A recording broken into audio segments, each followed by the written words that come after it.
Exercice 3, champ magnétique créé par un solénoïde au point M situé sur son axe.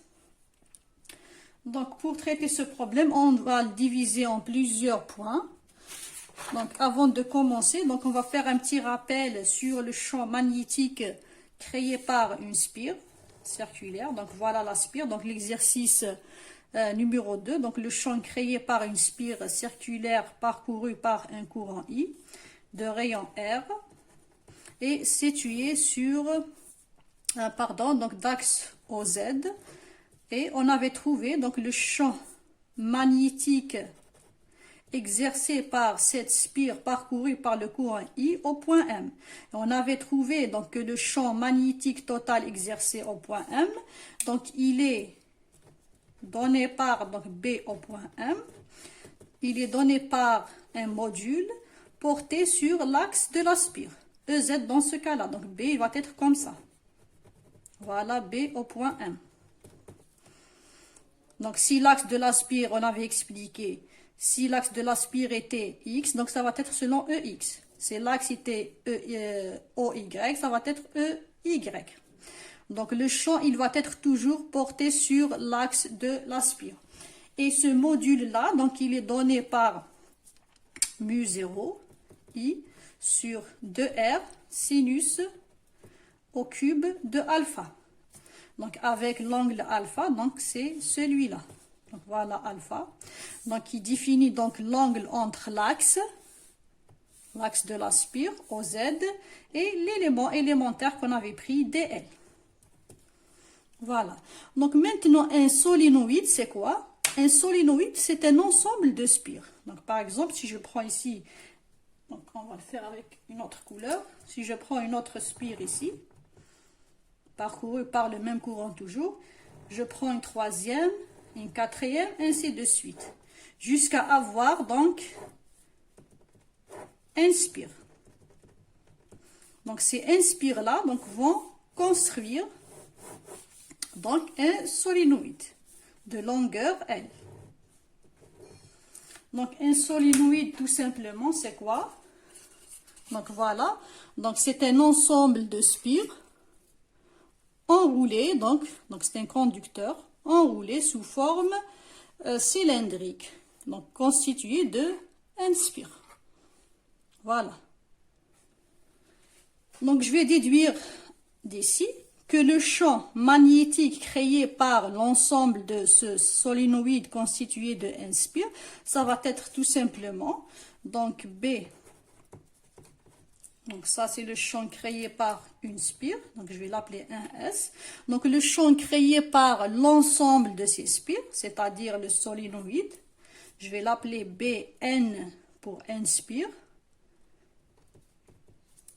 Ça va être quoi? Ça va être le champ créé par une seule spire, B1S, au point M toujours, multiplié par le nombre de spires. Dans ce cas-là, c'est N spire. Voilà. Donc, autrement, donc B, le champ B créé par ces N spires au point M, ça va être tout simplement, voilà le champ créé par une spire, multiplié fois N. Donc, c'est N mu0 I sur 2R sinus au cube de alpha. Il sera toujours porté sur l'axe EZ. Voilà.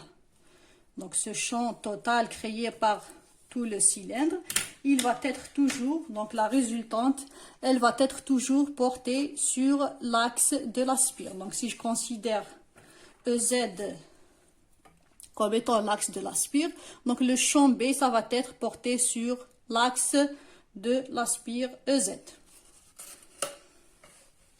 Maintenant, pour le sens de ce champ, donc est-ce qu'il va être positif par là ou bien négatif par ici? Donc on va utiliser la règle de la main droite. Donc si je considère par exemple ici, donc voilà, donc j'ai représenté ici une seule spire, donc une seule spire du solénoïde, sachant qu'il est constitué de plusieurs spires. Donc, je vais utiliser la règle de la main droite. Donc, les 4 doigts, dans ce cas-là, ils vont m'indiquer le sens du courant, c'est-à-dire le courant, il est dans ce sens. Donc, je vais mettre les 4 doigts sur le sens du courant et le pouce ici, il va m'indiquer le sens de B. Donc dans ce cas-là, B, il va être comme ça. Donc je vais enrouler mes doigts donc, autour du solénoïde en suivant le sens du courant. Et le pouce, il va me donner le sens de B. Maintenant, si j'ai un courant qui est dans le sens inverse ici, donc on voit que I, donc il descend comme ça. Donc je ne peux pas utiliser ma main droite comme ça, donc je suis obligée de l'inverser pour suivre le sens du courant. Donc voilà le sens du courant.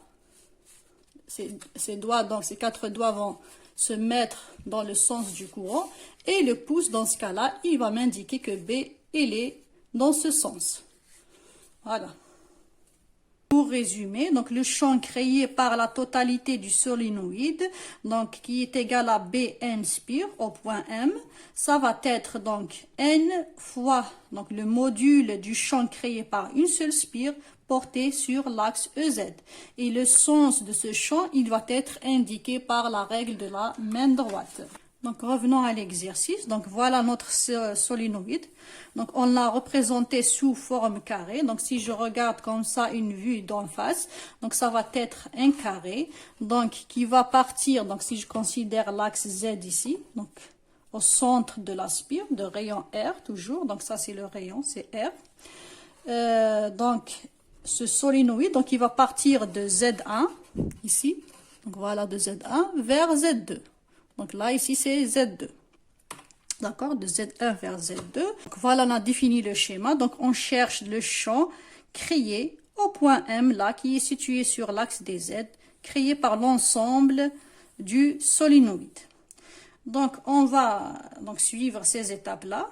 Donc pour rappel, donc on a dit, donc ce qu'on a expliqué ici, que le champ magnétique créé par une spire, une seule spire, je vais appeler B1S au point M, donc c'est l'exercice précédent, on avait trouvé que c'était mu0i sur 2R, R c'est le rayon, sinus au cube de alpha, donc l'angle alpha c'est celui-là. Donc on avait dit qu'il était, donc tout ça c'est des rappels, qu'il était porté sur l'axe de la spire, dans ce cas-là c'est l'axe EZ. Donc voilà ce qu'on avait expliqué tout à l'heure.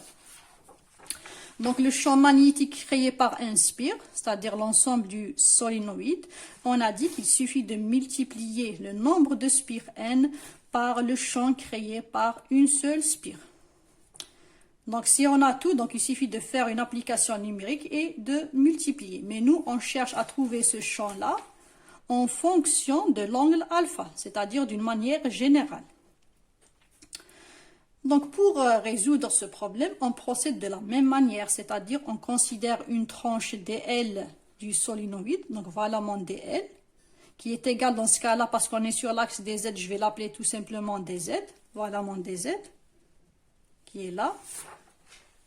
Voilà, donc si je reviens à la représentation ici, nous avons un spire, donc je vais considérer un petit élément, une tranche élémentaire ici, dz.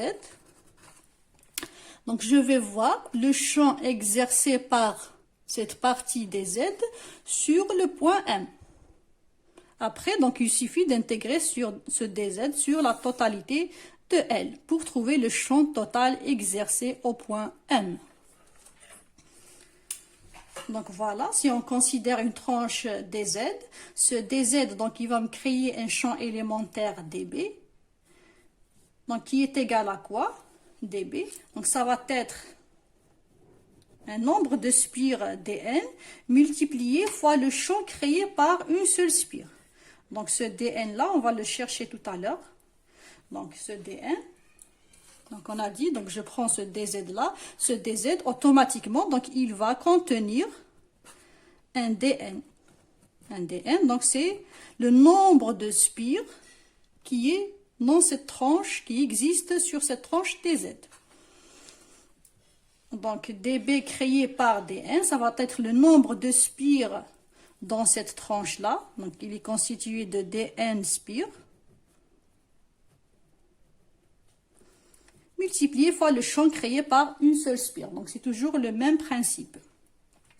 Donc pour trouver le champ total, donc la longueur totale, donc elle va me créer le champ total. B, qui est tout simplement donc l'intégrale de ce champ élémentaire dB sur la totalité de mon solénoïde. Donc maintenant je vais essayer de remplacer. Donc nous avons dB qui est égal à quoi? Donc c'est dn, le nombre de spires contenu dans ce dz là, multiplié fois le champ créé par une seule spire. On avait trouvé que c'était mu0i sur 2r, sinus au cube de alpha, et bien sûr on a expliqué qu'il est porté sur ez. Donc maintenant on va essayer de trouver ce dn là en fonction de dz. Donc nous avons la totalité de la spire, la totalité du solénoïde, donc sa longueur elle est L, elle contient un spire. Donc tout ça, il contient un spire. Donc si je considère ce dz là, ou bien ce dl là, il va contenir dn. dn est égal à quoi? Est égal à n sur L multiplié fois dz. Donc si je considère ce grand N sur L comme étant petit n, donc ça va être, donc son unité, ça va être des spires par unité de longueur. Donc ça va être petit n multiplié fois dz. Donc je viens le remplacer dans cette équation. Donc je remplace mon dn par son expression en fonction de dz. Donc je vais avoir dB est égal à petit n mu0i sur 2r sinus au cube de alpha dz selon ez. Donc voilà, j'ai mon expression. Donc pour trouver maintenant B total, il suffit d'intégrer ça. Donc comme je peux l'intégrer en fonction de mes variables z, de ma variable z entre z1 et z2, je peux aussi, donc c'est plus facile, de l'intégrer en fonction des angles alpha 1 et alpha 2. Donc tout simplement ici, je dois exprimer cette fonction de dB, c'est la fonction dB, en fonction de alpha. Donc dans ce cas-là, il suffit de prendre juste le module, travailler sur le module, et après je sais qu'il est porté sur ez. Donc je vais exprimer ce module-là en fonction de alpha. Donc si j'intègre ce dB de Z1 à Z2, ça revient à intégrer ce dB là qui est en fonction de alpha 1 à alpha 2. On continue donc par exprimer des Z en fonction de alpha. Donc si je regarde ici, voilà l'angle alpha donc, qui définit la position de cette portion élémentaire des Z par rapport à mon point d'observation M. Donc ça c'est alpha. Entre l'axe et le point des Z, c'est alpha. Donc là, c'est le rayon CR, c'est le rayon du solénoïde. Donc si je regarde tangente de alpha, ça va être R sur Z. Z, c'est la position de cette tranche des Z par rapport à mon origine, sachant que j'ai considéré l'origine comme étant Z est égal à 0 au point M. Comme je peux le prendre, c'est-à-dire ailleurs, et je vais trouver la même chose. Donc si j'ai tangente de alpha qui est égale à R sur Z, donc Z c'est R sur tangente alpha, donc maintenant je dérive tout simplement cette variable Z en fonction de alpha pour obtenir mon dz. Donc si je dérive par rapport à alpha, je vais obtenir R, donc il faut développer ça, donc j'ai donné directement le résultat, c'est sinus carré de alpha, donc je vais avoir dz qui est égal à R sur sinus carré de alpha d de alpha. Donc voilà, j'ai exprimé mon dz en fonction de la variable alpha, en fonction de d alpha.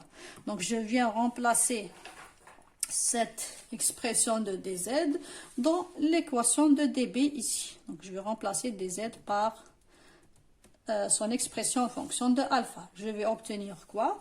Je vais obtenir dB est égal à petit n mu 0i sur 2r sinus au cube de alpha, et dz c'est r sur sinus carré de alpha d de alpha. Je simplifie r avec r, le sinus carré, et je vais avoir donc dB en module. Donc ça c'est le vecteur porté sur z, donc ça c'est le module, ça va être n mu 0i sur 2 sinus de alpha d de alpha. Donc pour avoir le B total, on a dit j'intègre dB de alpha 1 vers alpha 2. Donc tout ça c'est constant, n mu 0 i sur 2, c'est une constante, donc je le fais sortir de l'intégrale. Il va me rester que le sinus de alpha d de alpha entre alpha 1 et alpha 2. Donc pour rappel, donc alpha 1, donc il représente le départ de mon solénoïde, et alpha 2, donc il représente l'arrivée, donc la finalité de mon solénoïde.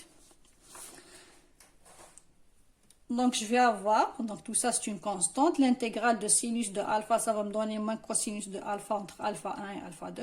Donc je vais avoir donc B qui est égal à mu 0 i sur 2 cosinus de alpha 1 moins cosinus de alpha 2. Donc ça c'est le module. Donc si je veux l'écrire en vecteur, donc ça va être tout simplement ce module porté sur l'axe du solénoïde, c'est-à-dire dans ce cas-là c'est EZ. On passe à la dernière question. Donc, si on suppose que le solénoïde est infini, donc qu'est-ce que ça veut dire? Donc, j'ai représenté ici, donc pour un solénoïde infini, donc si j'ai alpha 1 qui est là, si on imagine donc, que ce solénoïde donc, va tendre vers l'infini, donc il va faire ça, de ce côté-là et de ce côté-là. Donc, pour alpha 1, donc il va tendre vers 0. Et pour alpha 2, qu'est-ce qu'il va faire? Il va tendre vers pi. Donc, il suffit maintenant de remplacer dans l'équation ici. Donc, je vais avoir cosinus de 0 moins cosinus de pi. Ça va me donner 1 moins 1, ça va me donner 2. Donc, le 2, il se simplifie avec le 2. Je vais avoir le champ créé par un solénoïde infini. Ça va être n mu 0 i sur L. Donc ça c'est le module. La même chose donc pour le champ, le vecteur B au point M pour un solénoïde infini. Ça va être grand N sur L, mu 0 i porté sur EZ. Si je remplace grand N sur L par petit n, ça va être petit n mu 0 i sur EZ. Avec le petit n, donc c'est des spires par unité de longueur.